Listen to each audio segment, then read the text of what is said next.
A profissão ideal é um desafio, né? Que muitas mulheres enfrentam no seu dia a dia, na vida. E com tantas opções disponíveis, gente, é fácil se sentir perdida e, claro, indecisa. Mas você que está aí em casa, né? Sabia que é possível descobrir que suas habilidades e interesses, né? Em escolher aí uma profissão que se alinhe com seus sonhos. Enfim.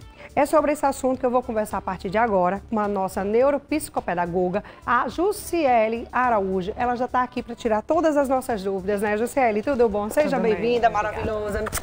Vamos conversar um pouquinho sobre esse assunto, sobre essas mulheres, né? Como é que as mulheres, Jussiele, né, podem identificar as suas habilidades, seus interesses, né, para escolher uma boa profissão, uma profissão adequada?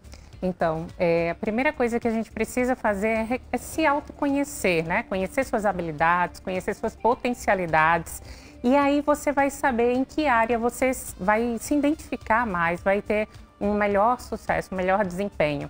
E depois que você escolhe, é importante que você participe um pouco do dia a dia, da rotina daquela profissão que você pretende, né?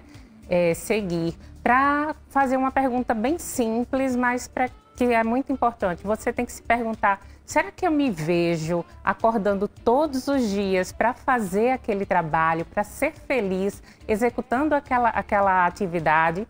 Então essa é a pergunta, ela é muito importante. Mas para responder, você precisa ter esse autoconhecimento, precisa até buscar ajuda profissional também, fazer alguns testes de habilidades e conhecer o dia a dia da profissão que você pretende. É verdade, porque tem muita gente que trabalha nos lugares e não gosta do que faz. Exato. Trabalha por necessidade, não por amor. Tipo assim, não trabalha, poxa, porque eu amo trabalhar com isso e tal. Você escuta, às vezes, aqueles relatos, né, de mulheres que falam, nossa, eu só trabalho ali porque é o jeito, porque não tem outro lugar para trabalhar, ou porque eu estou precisando desse trabalho.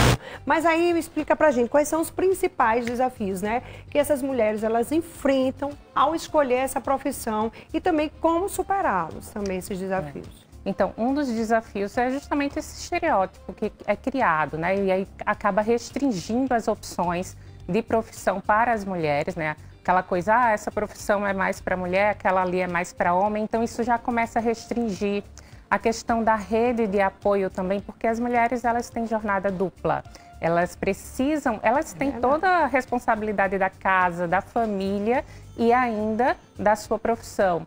Então, solução para isso seria, em primeiro lugar, a gente procurar se conhecer, tentar derrubar esses estereótipos e buscar uma rede de apoio para que consiga, né, conciliar essa jornada dupla que acho que 99% das mulheres precisam seguir. Tem algumas mulheres que elas enfrentam, tipo, alguns preconceitos, né? Como você falou, por escolher determinada profissão. Por exemplo, essa que a gente acabou de passar a gente agora, né? Ela trabalha numa barbearia, barbeira, né? Que se fala, eu acho. Enfim, então, tem algumas mulheres que são mecânicas, né? Tem mulheres que, né? Teve uma que eu fui, o nome dela é como, meu Deus? É Maria dos Faróis. Maria, tô falando de você. E aí, é mulher também, tá lá, tal, trabalhando, tal, dando duro. Mas existe a questão do preconceito pela profissão. Isso eu acho que é só profissão para homem, né? E que as mulheres não sabem fazer nada disso. Que história, uma mulher sabe fazer tudo. Exato. E até melhor, às vezes, que eu não, viu? Muitas se brincar, vezes. Né?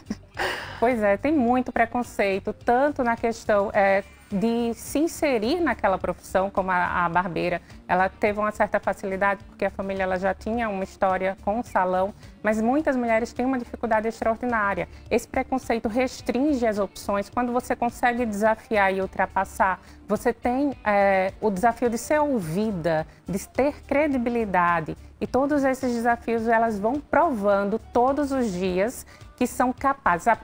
Por meio da capacidade, por meio do fazer, elas vão se desafiando e desafiando essa opinião da nossa sociedade e vai desfazendo certos mitos também. Vamos lá, como é que essas mulheres elas podem estar enfrentando, né, às vezes uma mudança, né? Porque tem gente que muda. De repente, por exemplo, eu tenho pessoas, eu tenho uma prima, por exemplo, eu vou falar dela, eu não vou falar o nome dela, mas ela terminou engenharia, mas ela se identificou vendendo biquíni, ou seja, botou uma loja e isso deu super certo, né? Então, tipo, uma mudança bem, totalmente diferente do que ela ia fazer. Né? Assim como muitas outras pessoas que terminam a faculdade só por terminar e não se identifica com aquilo, vai fazer outras coisas. Tem uma amiga que estudou comigo turismo, né? Eu fazia turismo. E aí ela terminou, tal, não entrou na área, ela entrou numa área totalmente diferente, confeitaria. Bolos, né? Enfim, e assim vai. Então tem muita gente que não se identifica com aquela profissão e faz outra totalmente diferente. Ou seja, é aquela questão das habilidades, né? Exato. Eu acho que é isso. Exato. Isso acontece muito quando a pessoa, na hora de escolher, não avaliou muito bem suas habilidades para escolher de forma mais assertiva, seguiu a opinião de terceiros, como da família. A família tem uma grande influência com relação a isso. Ou mesmo tem pessoas que têm muitas habilidades para várias coisas. E aí ela acaba fazendo a faculdade, exerce uma determinada profissão por um determinado tempo e aí muda de repente. O que é que a gente precisa fazer para que essa mudança ela seja bem sucedida? Primeiro passo é um bom planejamento, é um planejamento dessa transição de carreira. Segundo passo, não descarta as coisas que você aprendeu, que você se desenvolveu, as habilidades que você adquiriu na carreira anterior, porque muitas profissões compartilham de habilidades, né? Compartilham de competências e você consegue aproveitar.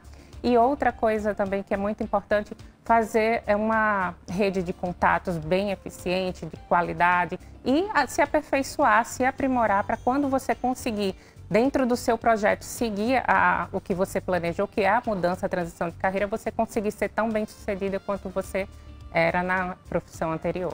É possível enfrentar o etarismo, né? Mesmo com uma certa idade, porque, gente, a gente chega a uma certa idade, aí a gente faz, nossa, vou mudar. Não quero mais fazer isso, eu quero fazer outra coisa. Quero estudar novamente, quero estudar um outro curso, né, para eu chegar e fazer uma coisa que eu goste. Acho que às vezes as pessoas, como você falou, são muito influenciadas pelos pais. Sim. Às vezes a pessoa não quer ser médica, mas aí o pai fica, mas você vai ter que ser médica, menina. Enfim, às vezes a pessoa não se identifica. Tem gente até que abandona o curso na metade do caminho e vai fazer outros. E assim vai, fazendo outros e outros, até se identificar com alguma coisa. Não é verdade? E aí chega uma certa idade, né, que a gente sabe que tem esse tal de etarismo, e aí a gente quer mudar de profissão, né? Mesmo depois de uma certa idade, chegou ali, não deu certo, acho que me identifiquei com outra coisa e quero fazer isso. É possível? Sim, é possível. Essas ferramentas que eu já mencionei com relação ao planejamento, uma rede de contatos eficiente, fazer vamos dizer, essas especializações necessárias para a mudança de carreira, é também necessário uma questão de trabalhar a resiliência emocional, porque vai ter muita resistência, né? Como assim, fulana era isso e agora mudou totalmente? Isso, e aí como é que vai ser a credibilidade? Então ela precisa também, além de tudo isso, trabalhar essa resiliência emocional para lidar com todos esses obstáculos que vai aparecer no dia a dia dela. Maravilha, para a gente fechar com chave de ouro, minha amiga, deixa um recadinho para essas mulheres, né, que têm vontade de empreender, têm vontade de ser uma pessoa independente, né, mas tem medo ainda, né, medo do novo, digamos assim. Olha, o planejamento, a resiliência, o autoconhecimento são peças primordiais para que você consiga fazer essa mudança, enfrentar esses desafios e se realizar plenamente, como realmente nós todas merecemos. Exatamente. Como eu falo sempre, não fique dependendo de homem nenhum. Ah, porque eu tenho que cuidar do menino em casa. Ah, porque eu tenho que cuidar disso. Ah, porque eu tenho que ir para a faculdade. Ah, porque eu tenho que estudar. Aí não quer trabalhar, fica em casa, sendo dona de casa. Olha, não dá certo não, viu? Vai cuidar de fazer alguma coisa, nem que você fique em casa trabalhando de alguma coisa, fazendo alguma coisa para você ter a sua renda, ter o seu dinheiro, né? Porque a gente precisa ser uma mulher independente de qualquer coisa, a gente precisa.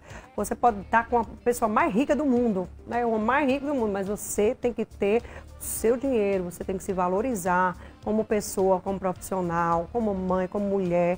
Enfim, se priorize, não dependa dos outros para nada nessa vida, porque a gente não sabe o dia de amanhã, né? Então a gente não pode ficar dependendo do outro.